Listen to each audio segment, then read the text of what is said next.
오늘 하나님께서 저에게 주시는 말씀은 고린도전서 11장 2절에서 16절까지 말씀입니다. 여러분이 나를 모든 면으로 기억하며 또 내가 여러분에게 전해준 대로 전통을 지키고 있으니 나는 여러분을 칭찬합니다. 그런데 각 남자의 머리는 그리스도요, 여자의 머리는 남자요. 그리스도의 머리는 하나님이신 것을 여러분이 알기를 바랍니다. 남자가 머리에 무엇을 쓰고 기도하거나 예언하는 것은 자기 머리를 부끄럽게 하는 것입니다. 그러나 여자가 머리에 무엇을 쓰지 않은 채로 기도하거나 예언하는 것은 자기 머리를 부끄럽게 하는 것입니다. 그것은 머리를 밀어버린 것과 꼭 마찬가지입니다. 여자가 머리에 아무것도 쓰지 않으려면 머리를 깎아야 합니다. 그러나 머리를 깎거나 미는 것이 여자에게 부끄러운 일이면 머리를 가려야 합니다. 그러나 남자는 하나님의 형상이요 하나님의 영광이니 머리를 가려서는 안 됩니다. 그러나 여자는 남자의 영광입니다. 남자가 여자에게서 난 것이 아니라 여자가 남자에게서 났습니다. 또 남자가 여자를 위하여 지으심을 받은 것이 아니라 여자가 남자를 위하여 지으심을 받았습니다. 그러므로 여자는 천사들 때문에 그 머리에 권위의 표를 지니고 있어야 합니다. 그러나 주님 안에서는 남자 없이 여자가 있지 않고 여자 없이 남자가 있지 않습니다. 여자가 남자에게서 난 것과 마찬가지로 남자도 여자의 몸에서 났습니다. 그리고 모든 것은 다 하나님에게서 났습니다. 여러분은 스스로 판단하여 보십시오. 여자가 머리에 아무것도 쓰지 않은 채로 하나님께 기도하는 것이 마땅한 일이겠습니까? 자연 그 자체가 여러분에게 가르쳐 주지 않습니까? 남자가 머리를 길게 하는 것은 그에게 불명예가 되지만 여자가 머리를 길게 하는 것은 그에게 영광이 되지 않습니까? 긴 머리카락은 그의 머리를 가려주는 구실을 하는 것입니다. 이 문제를 두고 논쟁을 벌이려고 생각하는 사람이 있을지는 모르나 그런 풍습은 우리에게도 없고 하나님의 교회에도 없습니다. 말씀 기도에 꼭 여러분들 전심을 다해 참여해 주시기 바랍니다. 이번에는 온라인 생방송으로 함께 말씀 기도회가 저녁 집회만 진행이 됩니다. 미리 스케줄을 다 조정하시고 시간 조정하셔서 어디서든지 꼭 온라인으로라도 말씀 기도에 함께 해주시기 바랍니다. 정말 지금은 비상한 기도의 연합, 약속의 말씀을 붙잡고 기도해야 될 때, 정말 주님을 바라보아야 될 때입니다. 지금 바이러스 감염증의 확산이 좀처럼 사그러들지 않고 있고 또 경제적인 위기 심각한 정도로 이르고 북한의 움직임도 심상치가 않습니다. 게다가 포괄적 차별금지법 또는 인권위원회에서 그걸 평등법이라고 이름을 바꾸겠다고 했는데 동성애 합법화 움직임이 아주 구체화되고 있습니다. 정말 우리가 지금 편안하다고 도무지 말할 수가 없는 때입니다. 그러나 여러분, 이런 때이더라도 우리가 항상 주 예수님을 정말 바라보고 오직 예수님에게 순종의 걸음을 계속 디디고만 살면 반드시 하나님이 길을 여십니다. 반드시 살아냅니다. 우리도, 우리 가정도, 우리 교회도, 나라도 살려냅니다. 우리가 지금이야말로 예수님 바라보고 주님과 동행하는 일이 매우 중요한 때입니다. 이 고린도전서 11장 이 앞부분은 고린도 교회 예배 드릴 때 여자 성도들이 머리에 수건을 써야 되느냐 말아야 되느냐 하는 문제에 대한 논란에 대해서 사도 바울이 머리에 수건을 쓰라 하고 이렇게 대답해 주는 부분입니다. 저는 이 성경을 가지고 설교 준비하는 일이 참 힘들었습니다. 왜냐하면 너무 어처구니 없이 아무것도 아닌 것 같은 문제라고 여겨졌기 때문입니다. 여러분, 지금 여성도님들이 머리에 수건 쓰고 앉아 계십니까? 우리와는 전혀 상관없는 문제, 그런 문제를 가지고 한 30분 설교를 해야 됩니다. 그러니 얼마나 힘들겠습니까? 도대체 하나님, 이 본문으로 무슨 설교를 해야 되나요? 그럴 때 제 마음속에 하나님이 깨우쳐 주신 것이 있었습니다. 내가 보기에 그것이 아주 작은 문제처럼 보이느냐? 지금 우리들이 살아가면서 겪는 문제들, 가정 문제, 교회 문제, 나라 문제, 지금은 우리들에겐 대단히 심각한 문제처럼 여겨지고 그것 가지고 서로 싸우고 사네 못 사네 하지만 그게 얼마나 지나고 난 다음에 아무것도 아닌 문제가 될지 너 아느냐? 2000년 전 고린도 교회에서 여자 성도들이 교회에서 머리에 수건 쓰느냐 마느냐는 문제로 그렇게 심각했는데 지금 우리는 아무것도 아닌 문제잖아요. 여러분, 우리는 지금 여자들이 머리에 수건을 쓰고 예배하느냐 그 별 문제가 아니지만 사도 바울이 있었던 이 당시 때는 대단히 심각한 문제였습니다. 그때 당시의 문화를 이해해야 됩니다. 그때 당시의 문화는 사람들이 이렇게 공적인 모임에 공개 장소에서 모일 때 여자들이 반드시 머리에 수건을 쓰게 되어 있었습니다. 그 말은 무슨 뜻이냐면 나에게는 위의 권위자가 있습니다. 결혼하는 자매 같은 경우에는 나는 아버지의 다스림을 받고 있습니다. 결혼한 여자는 나에게는 남편이 있습니다. 그런 뜻입니다. 그런 말은 이 여자가 아주 정숙한 여자고 그리고 아주 귀한 집안의 여자고 품행이 방정하고 그런 여자구나, 그렇게 인정을 받는 겁니다. 머리에 이렇게 수건을 쓰는 거죠. 남자가 만약에 머리에 수건을 쓰면 아주 이상한 사람이 되어버리는 겁니다. 머리에 수건을 쓰지 않은 여자들도 있었습니다. 창녀 같은 여자들은 남자들에게 자기 얼굴을 드러내고 그래서 그렇게 창녀 일을 하는 그런 아주 참 민망한 그런 여자들은 머리에 수건 쓰지 않고 다녔습니다. 자, 이런 문화 배경 속에서 이 문제가 생긴 겁니다. 여자 성도들 중에 머리에 수건을 쓰지 않겠다고 나서는 이들이 있었던 겁니다. 왜냐하면 예수님을 믿고 그리고 말씀을 알고 보니까 예수님 안에서 우리는 모든 율법에서 자유함을 얻었습니다. 남자들은 예배드릴 때 머리에 수건을 안 쓰는데 왜 여자들이라고 머리에 수건을 써야 되느냐? 우리도 예수 믿고 이젠 자유함을 얻었다. 성경을 읽어보니까 남성이나 여성이나 하나님 앞에서는 다 동일하더라. 그러니 우리도 수건 안 쓰고 예배드리고 수건 쓰지 않고 기도도 하고 예언도 하겠습니다. 그런 성도들이 나오게 된 거예요. 논리적으로 따지고 신학적으로 따지면 여성도들의 주장이 한편 옳습니다. 지금 우리 중에 머리에 수건 쓴 사람 한 사람 없잖아요. 한 2000년 지나고 난 다음에 보니까 그때 당시에 여자 성도들의 주장이 옳구나, 그럴 수 있는 거죠. 그런데도 사도 바울은 여자 성도들에게 머리에 수건을 쓰는 게 옳겠다고 말씀했습니다. 이유가 뭐지요? 사람에게 덕이 되는 일이냐 하는 겁니다. 이것이 옳으냐 그르냐 하는 문제보다 사람에게 덕이 되느냐는, 우선 교회 안에 이 문제 때문에 술렁거립니다. 분란이 일어납니다. 또 교회 바깥에 있는 사람들이 성도들끼리 교회에서 예배 드릴 때 여자들이 머리에 수건을 쓰지 않는 걸 보고 저 교인들은, 기독교인들은 아주 성적으로 문란한 사람들이구나, 사람들이 그렇게 보고 있다는 겁니다. 그렇다면 굳이 머리에 꼭 수건을 벗어버릴 이유가 없지 않느냐.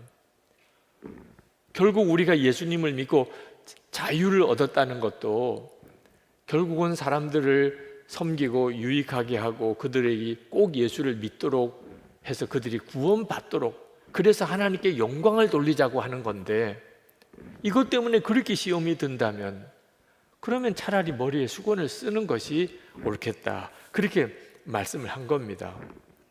우리가 어떤 일에 대해서 내 의견이 옳다고 주장할 때 우리가 정말 조심해야 될 태도인 겁니다. 옳으냐 그르냐 하는 것도 중요하지만 이것이 많은 사람들에게 덕이 되느냐, 교회의 유익이 되느냐, 이 문제 때문에 다른 사람 시험 들 사람은 혹시 없겠느냐까지 살펴보아야 하는 겁니다. 예수 그리스도를 말미암아 우리가 자유를 얻었는데, 이 자유는 마음대로 하는 자유가 아니고 우리가 예수님을 바라보면 예수님이 기뻐하시는 일을 하는 자유가 되는, 예수님을 바라보지 못하면 이 자유 때문에 계속 싸우게 되는 겁니다. 분란이 일어나는 거예요. 다툼이 일어나는 거예요. 내가 옳다 하면서 교회 안에도 잘해보자고, 바로 믿어보자고 얼마나 다툼이 많이 일어나는지 모릅니다. 그 까닭이 무엇입니까? 진짜 예수님을 바라보지 않고 있기 때문에 그렇습니다. 허드슨 테일러 선교사님은 중국 선교의 문을 여신 분입니다. 그분 당시 때 중국으로 영국 사람이 가서 산다는 것은 대단히 고통스러운 일이었습니다. 그때 당시에 중국으로 간 서양 선교사들은 대부분 다 자기들이 살던 서양 생활 방식을 유지했습니다. 그런데 허드슨 테일러 선교사님이 중국에 가서 중국인들에게 복음을 전해 보니까 그 중국인들이 좀처럼 받아들이려고 하지 않는 겁니다. 당신들이랑 우리랑은 너무 다르다는 거예요. 그래서 허드슨 테일러 선교사님이 기도하는 중에 결심을 합니다. 내가 중국 사람에게 복음을 전하려면 중국 사람들처럼 살아야지. 그렇게 생각을 하고는 그는 중국 사람처럼 살기 위하여 머리를 밀었습니다. 그때 당시에 중국 남자들의 머리 스타일은 변발이라고 하죠. 머리 가운데까지 다 밀어버리고 머리카락은 뒤쪽에 있는 그런 스타일의 머리 스타일이었습니다. 과감하게 그렇게 밀어버렸어요. 서양 선교사인데. 그리고 중국 사람들이 입는 옷을 입고 중국 사람들이 먹는 음식을 먹으면서 중국 사람들처럼 살면서 중국 사람들에게 복음을 전했어요. 동료 선교사님들은 기절하는 줄 알았어요. 당신이 영국 신사인데 이게 무슨 꼴이냐고. 그러나 내가 중국에 온 것은 중국 사람들에게 복음을 전하려고 온 것이고 그들의 마음을 여는 일이 더 중요하다고 중국 사람들은 엄청 감동을 받았어요. 허드슨 테일러 선교사님이 전해주는 예수, 그 복음을 받아들였어요. 그래서 유명한 중국 내지 선교회, 그리고 중국 공산당 핍박을 이겨낸 중국 가정교회가 세워지는 기초가 마련이 된 겁니다. 중국이 산 거예요. 여러분, 허드슨 테일러 선교사도 머리 문제 신경 썼지요. 네. 그런데 이 고린도 교회 여성도와 무슨 차이가 있습니까? 허드슨 테일러 선교사님은 그리스도인의 자유를 어떻게 써야 되는지를 그대로 보여준 거예요. 다른 사람의 유익을 위해서, 그 사람이 예수님을 믿을 수 있게 하기 위해서 자기의 모든 권리를 다 포기하는 자유였어요. 그런데 고린도 교회 여성도들은 무엇 때문에 그렇게 머리를 신경을 쓴 겁니까? 다른 사람에게 유익을 주려고 한 겁니까? 다른 사람이 예수를 믿게 하려고 그렇게 신경을 쓴 겁니까? 아니면 자기 권리, 자기 주장, 나도 예수 믿고 자유를 얻었으니 나도 얼마든지 머리에 아무것도 안 쓰고 예배할 수 있지, 자기를 드러내려고 한 겁니까? 여기서 차이가 나는 거예요. 사도 바울이 지금 말씀하려고 하는 핵심은 거기에 있는 거예요.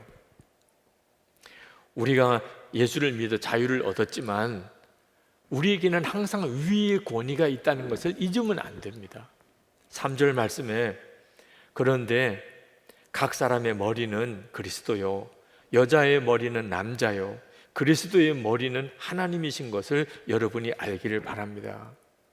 모든 사람에게는 위의 권위가 있다는 겁니다. 여자에게는 남자가, 남자에게는 그리스도가, 그리스도에게는 하나님이 계시다.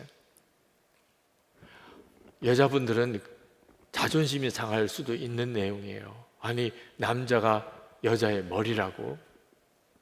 여러분, 예수님의 예를 드셨어요. 예수님은 성부 하나님과 동일한 하나님이십니다. 그런데도 예수님은 성부 하나님이 말씀하셨는 대로 철저히 순종하셨어요. 예수님도 그렇게 하셨어요. 여러분, 우리가 남자와 여자가 동등하다고 성경이 가르친 것을 놓치면 안 됩니다. 분명히 사도 바울도 남성과 여성은 하나님 앞에서 동등하다고 말씀했어요. 11절 12절에 그러나 주님 안에서는 남자 없이 여자가 있지 않고 여자 없이 남자가 있지 않습니다. 여자가 남자에게서 난 것과 마찬가지로 남자도 여자의 몸에서 났습니다. 그리고 모든 것은 다 하나님에게서 났습니다. 남자와 여자는 동등합니다. 그러나 질서는 항상 있다는 겁니다. 하나님이 남자와 여자가 가정을 이룰 때 그 가정을 다스릴 책임을 남자에게 주었다는 겁니다. 디모데전서 3장 4절에 남자는 자기 집을 잘 다스리라고 했는데, 여자 성도님 생각하기에는 그 뭐 남자만 좋게 하는 거냐 말씀하실 수 있겠습니다. 사실은 그렇지 않습니다. 여러분 속회에 소속되고 여러분 선교회도 소속되고 이렇게 공동체가 만들어지면 항상 누군가는 거기에 장이 되어야 합니다. 책임을 져야 되고 이끌어 가야 되는 역할을 해야 됩니다. 속장이 있고 그래서 선교회장이 있는 겁니다. 그런데 속장과 선교회장이 어떤 역할을 합니까? 얼마나 수고가 많습니까? 사실 그 책임을 맡을 때 얼마나 부담스러웠겠습니까? 그때부터 모든 속회원과 선교회원들은 다 자기가 섬겨야 될 대상입니다. 무슨 굳은 일이 있으면 가장 앞장서야 되고 제일 헌신 많이 해야 되고 무슨 문제가 있으면 책임은 또 자기가 져야 되는 겁니다.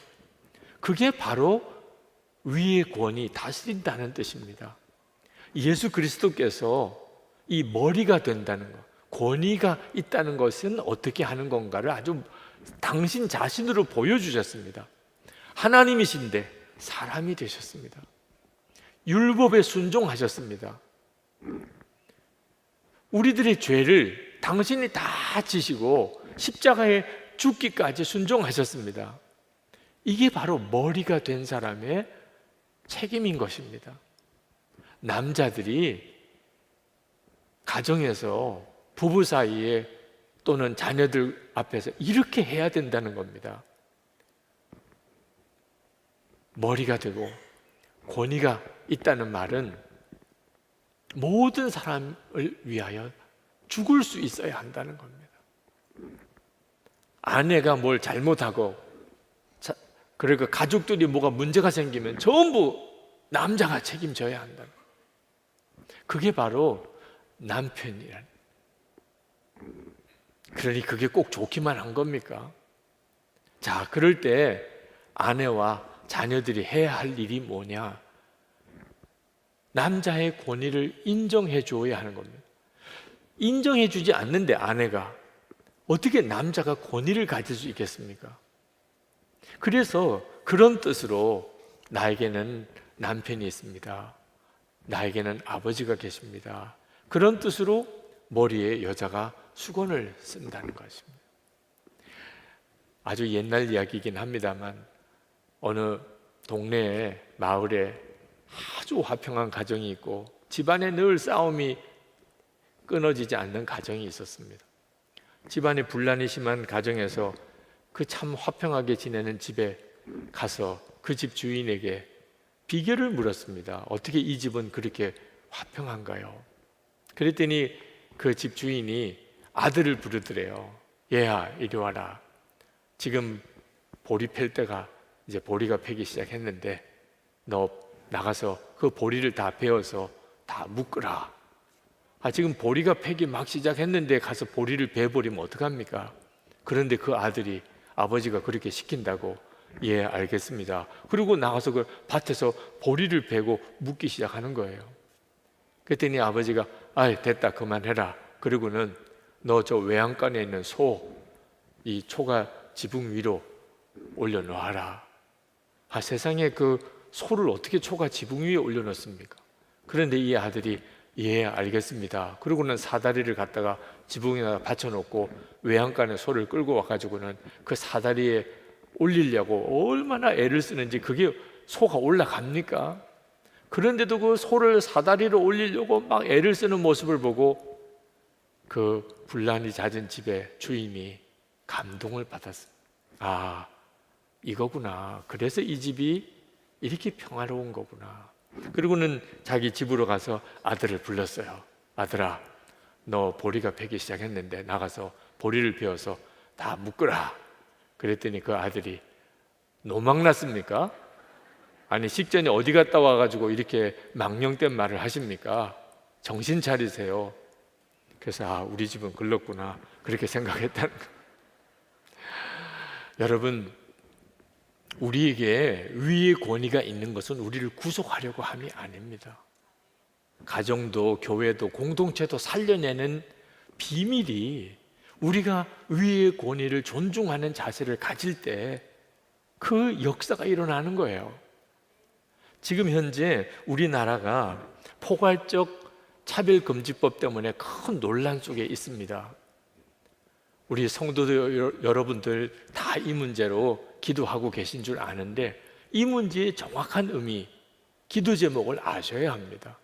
아마 인권위원회에서는 법 이름을 평등법이라 그렇게 바꾼다고 하는데 핵심은 말입니다. 우리나라 모든 법에는 사실 차별금지에 대한 조항들이 있는데도 굳이 포괄적 차별금지법을 만들려고 하는 이유는 결국은 동성애를 합법화시키려고 하는 뜻, 그리고 동성애가 죄라고 말하면 오히려 그것을 법으로 걸게 만들려고 하는 그런 의도가 있다고 우리는 생각합니다.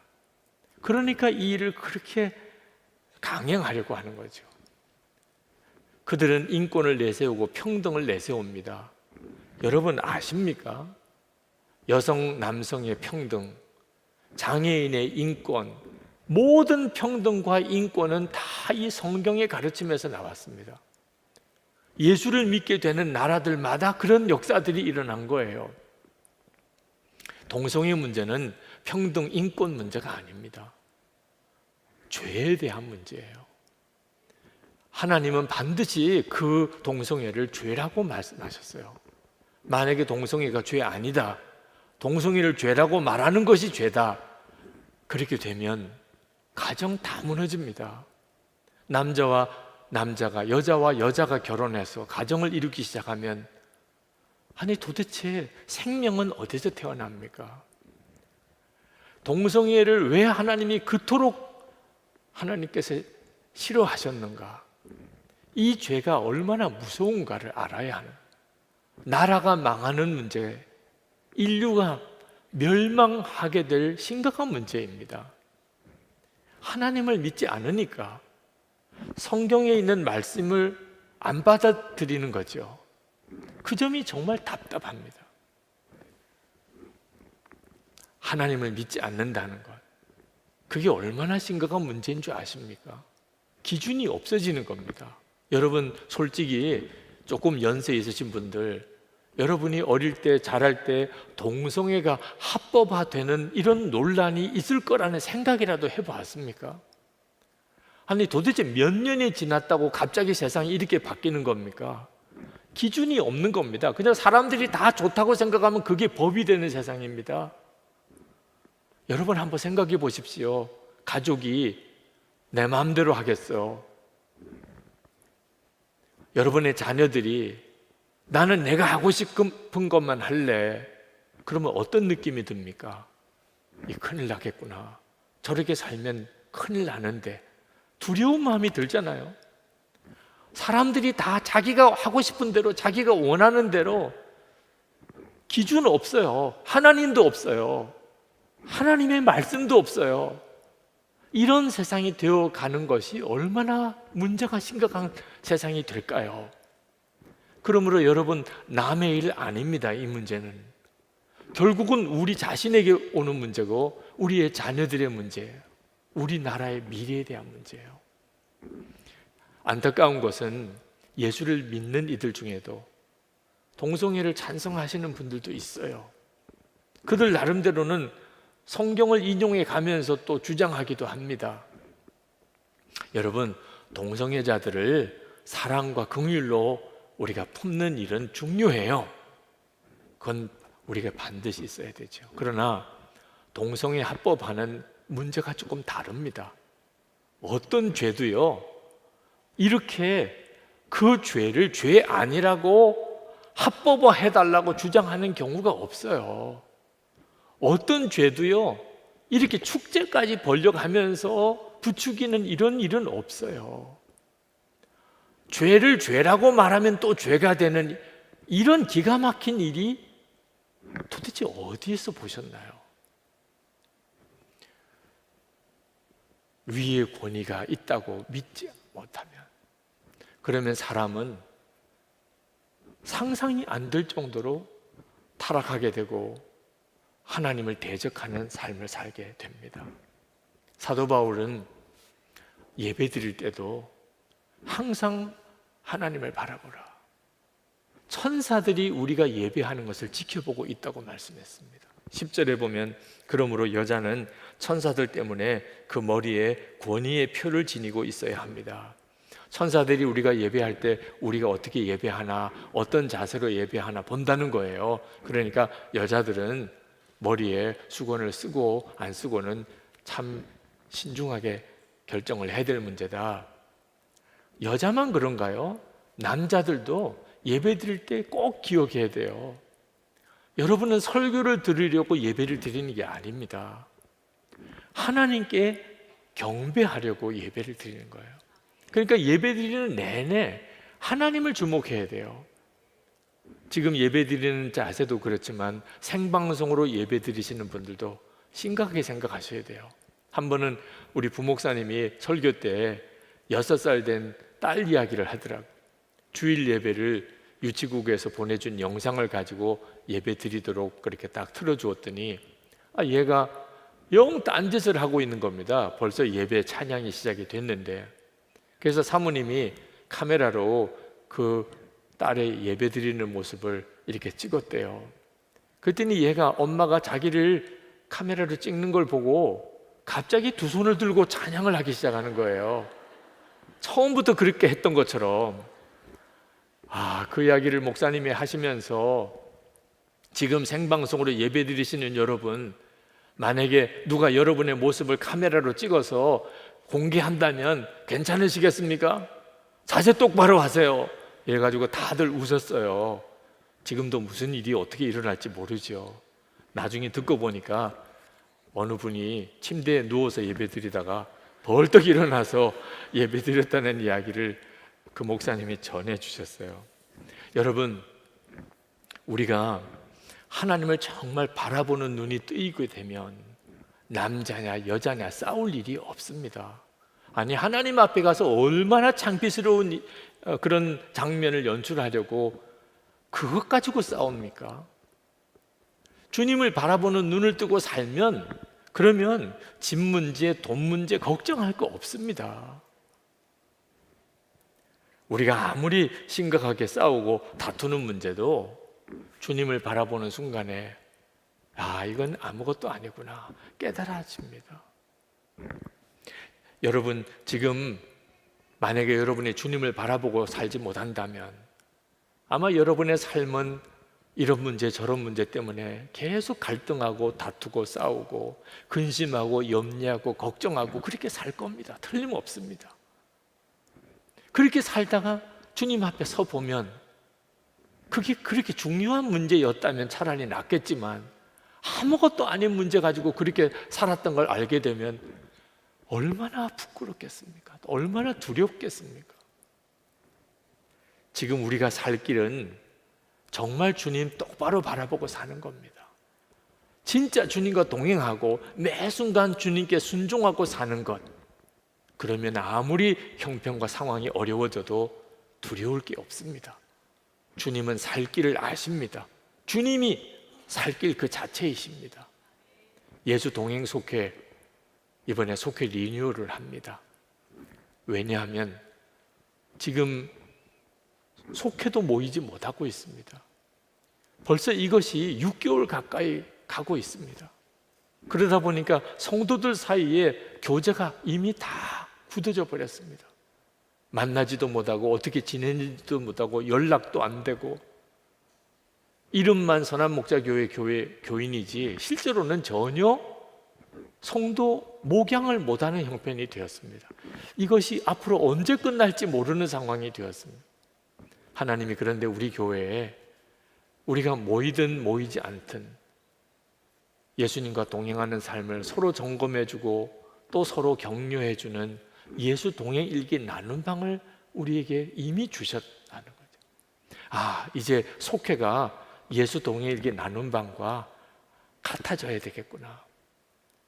그래서 이번에 속회 리뉴얼을 하게 되고, 이 코로나 전염병 확산 문제가 앞으로 어떻게 진행되든지 성도들이 항상 예수 동행 일기 나눈 방을 통해서 서로 동행하고 그렇게 살도록 우리 속회 구조 전체를 바꾸자. 그럴 수밖에 없는 상황이 된 거예요. 그런데 여러분 기억해야 됩니다. 이 일은 일기 쓰자고 하는 게 아닙니다. 이 일은요, 초점이 속회에 있는 것도 아닙니다. 초점은 우리가 진짜 예수님과 친밀히 동행하며 살아야만 살아낼 수 있는 때가 왔다는 겁니다. 그냥 교회만 이 건물인 교회만 다닌다고 믿음 지킬 수 없는 때가 올 수 있음을 우리가 이번에 경험했잖아요. 목사가 여러분들의 신앙생활 다 책임질 수 없는 때가 온다는 것을 우리가 이미 경험했잖아요. 예수님과 여러분 사이에 실질적으로 친밀한 인격적인 만남과 동행이 없이는 믿음 못 지켜냅니다. 우리가 이것을 서로 도우면서 이번 기회에 오히려 전화위복의 계기를 만들자는 겁니다. 우리 선한목자교회 모든 성도들이 예수님과 진짜 친밀히 동행하는 삶을 실제로 살아내도록 해보자는 것. 여러분들이 마음만 있으면 얼마든지 도와드릴 수 있습니다. 예수님과 동행하는 삶 된다 안 된다 지금 한가하게 그렇게 말할 처지가 아닙니다. 되어야 합니다. 정말 주님 바라보아야 합니다. 여러분이 어떤 문제가 있든지 주님은 반드시 해답을 가지고 계십니다. 그 주님 따라가면 해결됩니다. 지나고 나면 감사 제목 되게 돼 있습니다. 그게 살 길입니다. 가정도 교회도 나라도. 우리 이제 같이 기도합시다. 주님 바라보는 눈 더 분명히 뜨게 되기 원합니다. 주님, 저를 살리시고 우리 가정을 살리고 교회와 이 나라를 살리는 그 역사가 제게 있기를 원합니다. 우리 다 같이 통성으로 기도하겠습니다.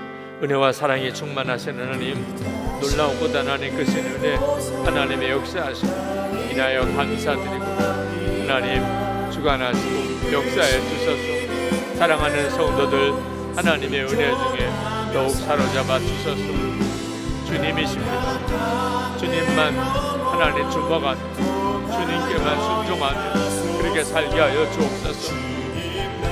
하나님 진심으로 성도들의 삶을 축복하며 저에게 하나님 삼손에게 허락하셨던 은혜 주셔서 오늘도 주의 말씀 주님의 마음 전할 수 있어서 감사합니다. 성도들이 진심으로 받아들이고 주를 바라보는 눈 더욱 크게 하시고 하나님 주님과 온전히 동행하는 삶으로 나아가게 하여 주시옵소서. 주여 올로하신 아버지 하나님, 아무것도 아닌 문제 하나님 평생 묶여 살지 않게 되기를 원합니다. 주님 주관하소서. 주님 사로잡아 주소서. 하나님 역사해 주소서. 주님 감사합니다. 아버지 하나님, 오늘도 하나님 앞에 나와 예배하게 해주셔서 감사합니다. 정말 주님의 역사가 필요합니다. 주님의 인도하심이 필요합니다.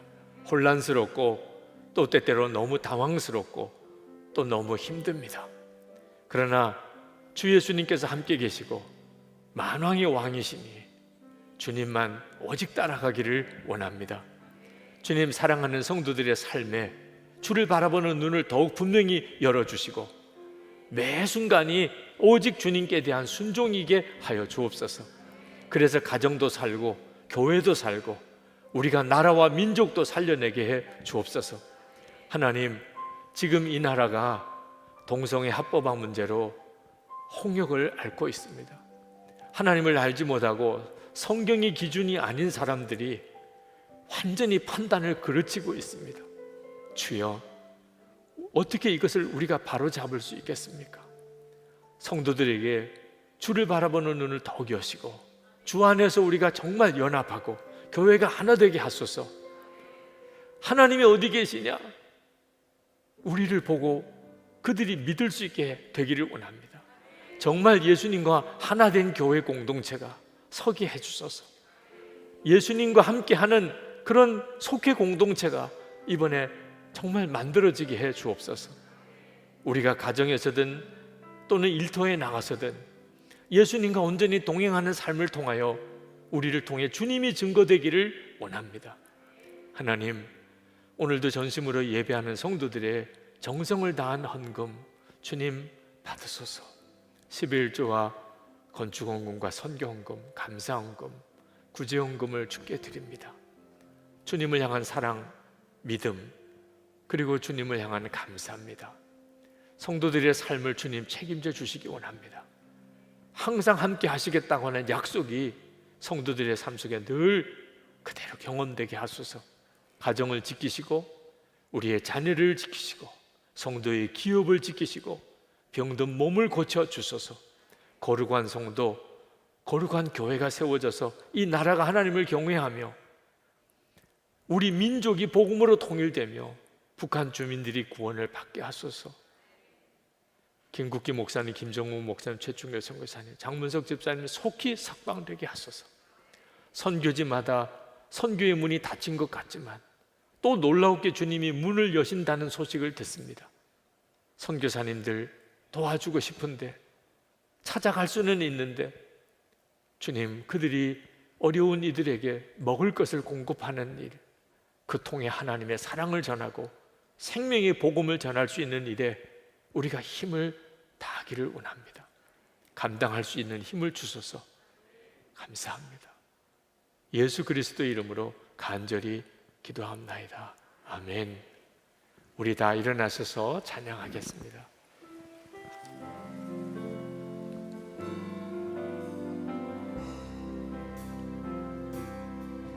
주님 말씀하시면 내가 나가리라. 주님 뜻이 아니면 내가 멈춰서리라.